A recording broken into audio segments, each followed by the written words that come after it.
Who would have thought that the apocalypse wouldn't be floods or droughts? Not glaciers or tsunamis, nor the ruins of a nuclear war, but an eternal curse. At first, people thought it was just a polar day phenomenon. December 28th of the lunar calendar, 2:00 a.m. I was awakened by an intense light outside the window. It wasn't a street lamp, it was daylight. Blindingly bright. Like the midday sun. Smashing directly against the curtains.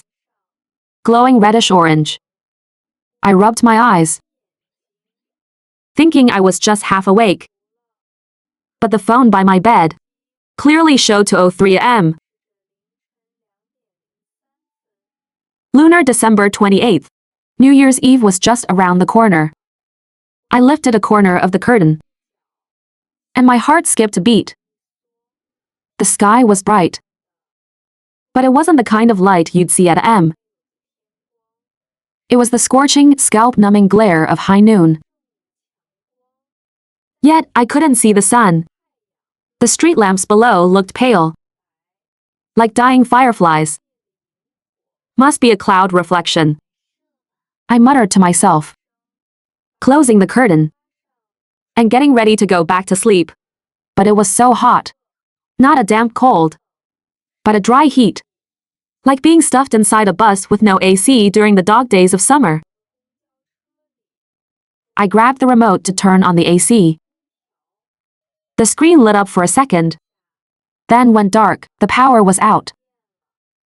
In this old residential building, summer blackouts were common. But a sudden power outage in the dead of winter was extremely abnormal. The light outside grew fiercer. Golden red rays leaked through the curtain slits. Even the floor began to feel hot. I had just walked into the living room when my neighbor Andy Wang's scream exploded next door. Oh no! Why is the sky completely bright? Doors were flung open one after another. Noisy crying and cursing rolled through the hallway. Don't panic. It should be an astronomical phenomenon. Maybe it's a polar day. Uncle Zhang from downstairs shouted. He had always been the neighborhood know-it-all. But today, his voice was trembling.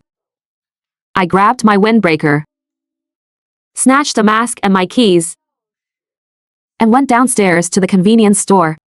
The store's rolling shutter was half open. The owner, Brother Li, was hauling water to the counter. Sweat was pouring down his face, his short sleeves completely soaked. Brother Li, the power is out. More than just the power. Look outside. How is this a polar day? It's weird as hell. He shoved a bottle of iced tea into my hands. I looked up and squinted. The intense light stung my eyes. There was no sun in the sky, yet sunlight was everywhere. The entire sky looked like a red-hot iron plate. No clouds. No shadows. The river surface reflected a blinding glare. Steam rising from it, like a pot of boiling water. The temperature was already nearing 30°C86F. I held the iced tea, the condensation on the bottle evaporating instantly. My palms felt sticky. The broadcast called it the Canopy of Eternal Light. It's like this globally. The temperature will keep rising. You better stock up on supplies. The water supply might get cut off too. He stopped mid-sentence, staring at the neighborhood entrance with a pale face. I turned to look, and my heart sank again. That decades-old banyan tree at the entrance. Its leaves were turning yellow at a visible speed. After a rustling sound as they curled up, they all fell off with a crash, leaving only bare branches behind. The hot wind, carrying the smell of dried grass and river water, rushed at us. It was suffocating. I suddenly remembered the cured meat in my fridge, the rice balls and the spicy pig trotters my mom sent. They'd all go bad if the power stayed out. Brother Lee gave me 2 cases of water, a box of instant noodles, 2 bags of rice, and a box of hardtack. I took out my phone to scan the QR code to pay, but there was no signal. I couldn't even find a Wi-Fi network. The internet was down. Just leave something here as a deposit for now, he said. I handed him my windbreaker and walked back carrying the supplies. The hallway was getting hotter. The walls were as hot as radiators. A child on the 3rd floor was crying hoarsely for an ice cream. His grandmother fanned him desperately with a palm leaf fan, but the wind it produced was hot. She could only keep trying to soothe him. When I reached my door, I froze. The window glass of the apartment opposite mine was cracked. The cracks looked like a spider web, glowing with an eerie red light. It was the color of the daylight seeping in. I thought of the elderly neighbor there, who loved sitting by the window to drink tea. But I didn't dare knock on his door. I quickly unlocked my door and slipped inside. Once home, I immediately took all the frozen goods out of the fridge. I stuffed them into a styrofoam box, threw in a few bottles of frozen mineral water, covered it, and placed it in a shaded corner of the living room. I knew this was just a temporary solution. The ice would melt soon, and the food wouldn't last much longer. But if I could preserve it for 1 more day, we'd have 1 more ounce of hope. The light outside was still intensifying. The rays bleeding through the curtains shifted from reddish-orange to golden red. The temperature indoors was skyrocketing. I took out a thermometer, watching the needle climb to 50 C1 to F. But that was its upper limit. It couldn't measure how much hotter it was getting. The floor was too hot to walk on barefoot. Even wearing slippers, I could feel the burning heat. I closed all the curtains and sealed the gaps with tape. But the light still bored its way in, casting glowing spots on the floor. The room felt like an airtight steamer. I brought over a fan and plugged it into a backup battery, but it only blew hot air at me, making it even more unbearable. My phone had died a long time ago. I dug out an old radio, but when I turned it on, there was only static. Occasionally, vague phrases popped out: emergency shelter, high temperatures, do not go outside, before being swallowed by the static again. I don't know how much time passed, but I fell asleep leaning against the wall. I didn't dream until violent knocking jolted me awake. It was forceful and accompanied by a crying voice. A-Yong, open the door, hurry. It was Auntie Wang. Her voice trembled, filled with desperation. My heart tightened. I walked to the door and opened it just a crack. A wave of heat instantly rushed in. Auntie Wang was holding her grandson, drenched in sweat, her hair plastered to her face. The child's eyes were closed, his face swollen red, crying weakly. It sounded like the mewling of a kitten. A-Yong, I'm begging you, my grandson has heat stroke. The medicine at my place melted from the heat. Do you have any fever reducers? Even a cold towel would do. I quickly let them in and closed the door. I laid a bamboo mat on the floor for the child to lie down, then hurried to find my medicine kit. Fortunately, I kept it in a cool spot inside the closet. The herbal heat stroke medicine and fever pills hadn't gone bad. I fed the child a liquid heat stroke medicine, crushed a fever pill into powder, mixed it with water, and fed him that too. Then I soaked a towel in ice water and applied it to his forehead and armpits to cool him down.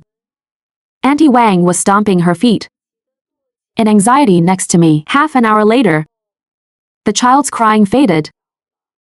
His color improved, and his breathing steadied. Auntie Wang collapsed on the floor, panting, as if all the strength had been drained from her body. What in the world is happening? My husband went out early this morning to buy ice cream for our grandson. He still hasn't come back.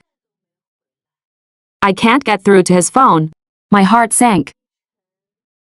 She was talking about Uncle Zhang going out in this heat. It boded ill. I gently lifted a corner of the curtain. The neighborhood was already an unbearable sight. The lawns had turned to scorched earth, covered in fine cracks.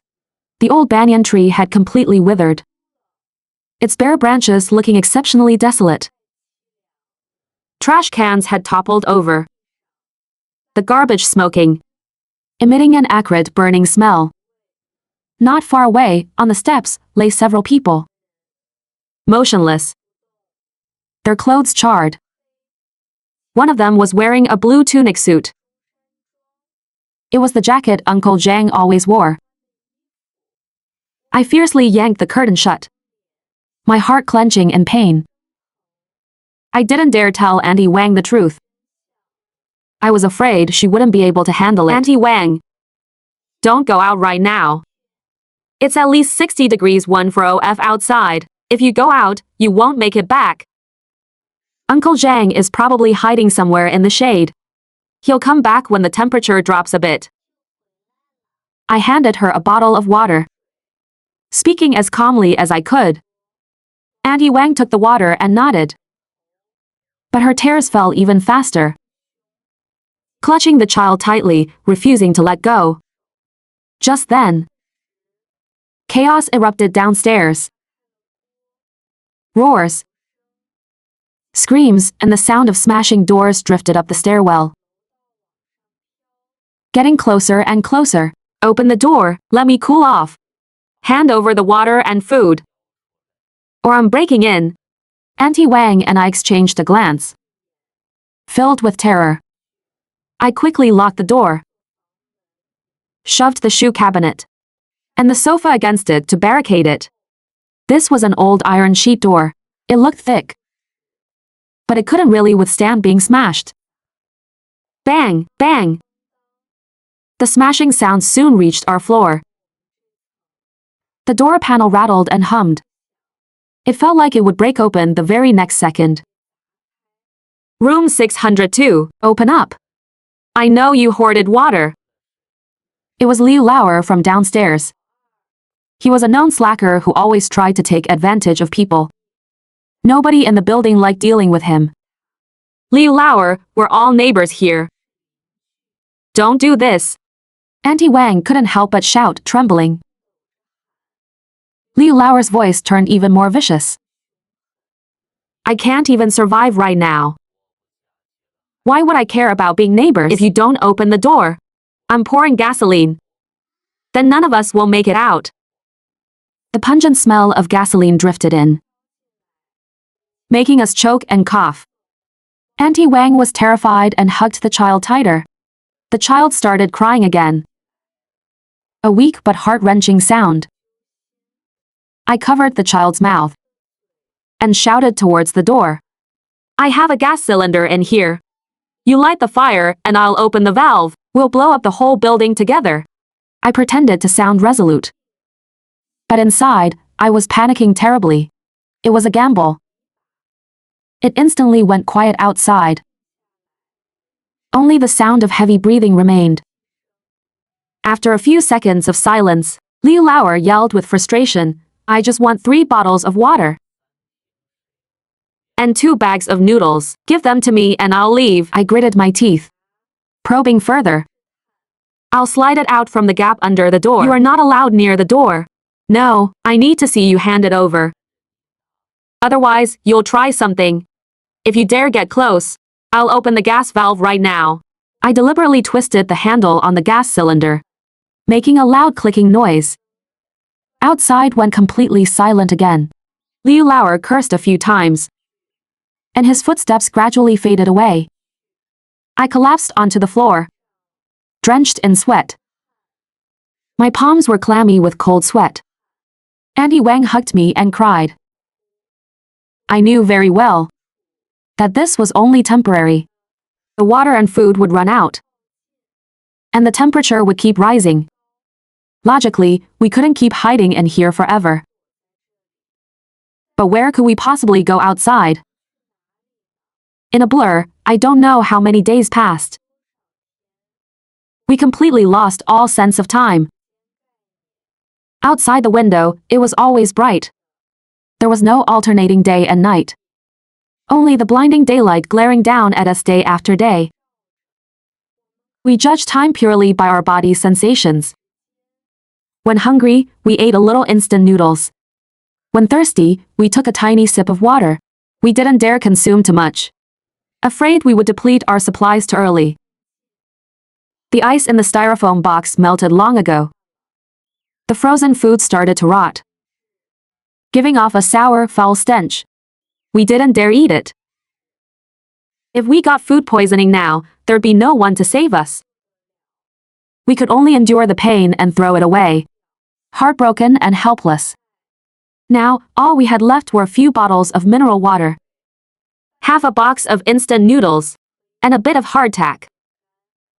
Auntie Wang's grandson had gotten a bit better, but was still weak. He needed to drink a lot of water every day, panting heavily whenever he moved. I gave my daily ration to him. I only took 1 sip of water a day, and ate 1 small piece of hardtack. Auntie Wang saw what I was doing, and kept trying to give her portion to me. But I refused her every time. I told her I was young and could take it.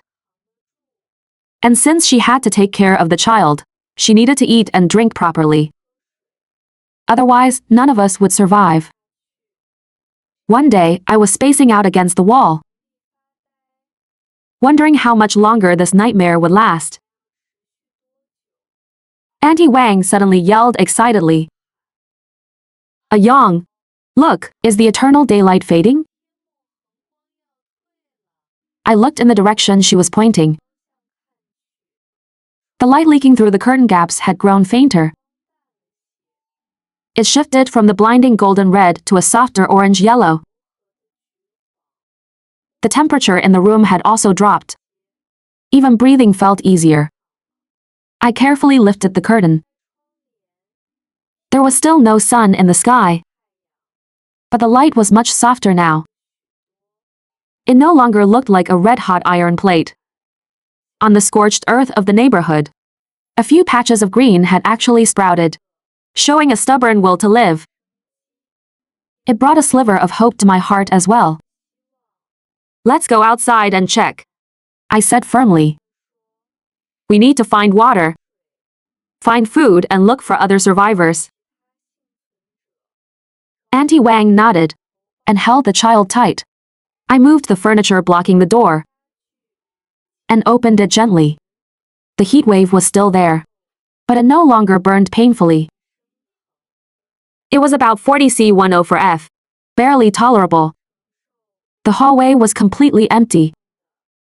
Many apartment doors were wide open, the insides completely trashed.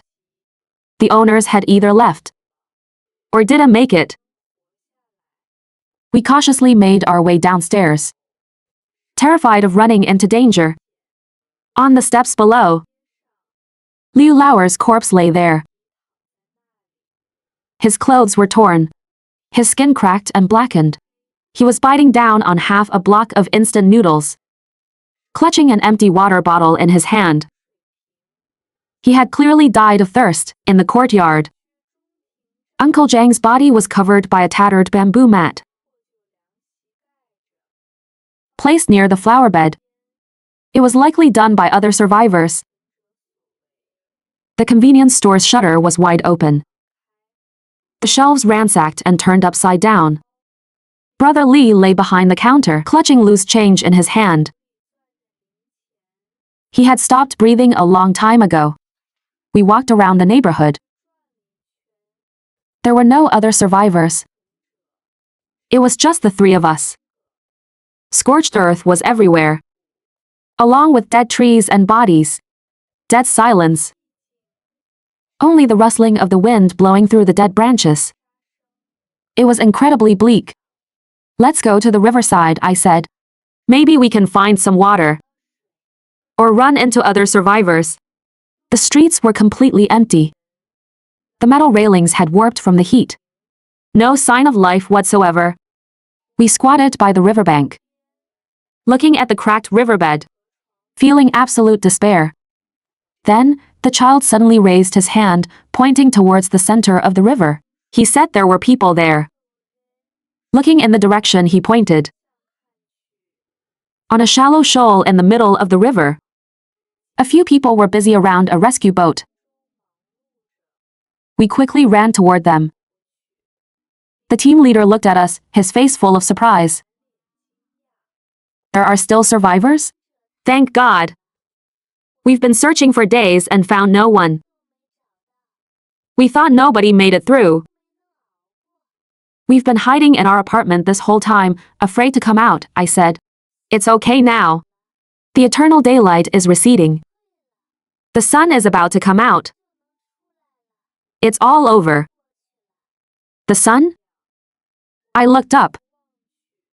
In the orange-yellow sky, a small red dot was slowly growing larger and brighter, radiating a warm light. No longer blinding. It was the long-lost sun. The light shone on the cracked earth and fell upon us. Warm and gentle.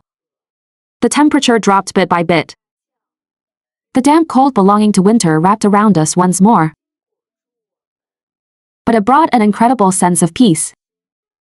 Auntie Wang and I exchanged a smile. But tears kept falling uncontrollably. We survived. Yes. We survived. Everything is going to be all right now. The rescue workers handed us water and bread.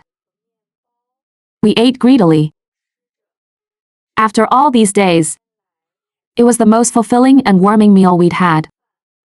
We got onto the rescue boat, watching the river water slowly rise, submerging the cracked riverbed, sparkling in the light, as the rescue boat headed towards the opposite bank.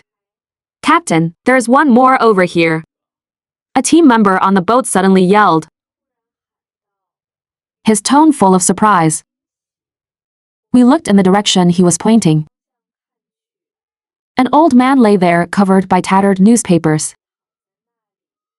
The crew quickly stopped the boat, ran over to check, and excitedly carried the old man onto the boat. I leaned in closer and was stunned. It was Uncle Zhang. His face was pale, his breathing faint. He slowly opened his eyes, his cloudy gaze landing on me. He looked for a long time before recognizing me. He smiled weakly. A-Yong. I knew it. We made it out alive. Uncle, don't speak, I said. Get some rest. We're all going home together. Uncle Zhang nodded, a comforted smile on his lips, and slowly closed his eyes. The rescue boat continued forward. A breeze blew past, carrying a chill. The apocalypse was over. We had survived. Captain, these 3 people. They've been dead for no more than 2 days. The rescue team members examined the 3 corpses in the apartment, their tone full of pity. What a shame, the sun came out 2 days ago. The light faded, and the temperature dropped. If they had just opened the door to take a look, they would have met us. And they might have survived. Yeah, there's still so much water and food left in here. If only they held out for a few more days. The rescue workers stood inside room 602, which still had plenty of supplies. looking at the three corpses huddled together, gently shaking their heads. The curtains in the room were drawn extremely tight, sealed with tape without a single gap left, as if the sunlight outside could never reach inside. Outside the window, the sun hung high, radiating a brilliant light, full of vitality.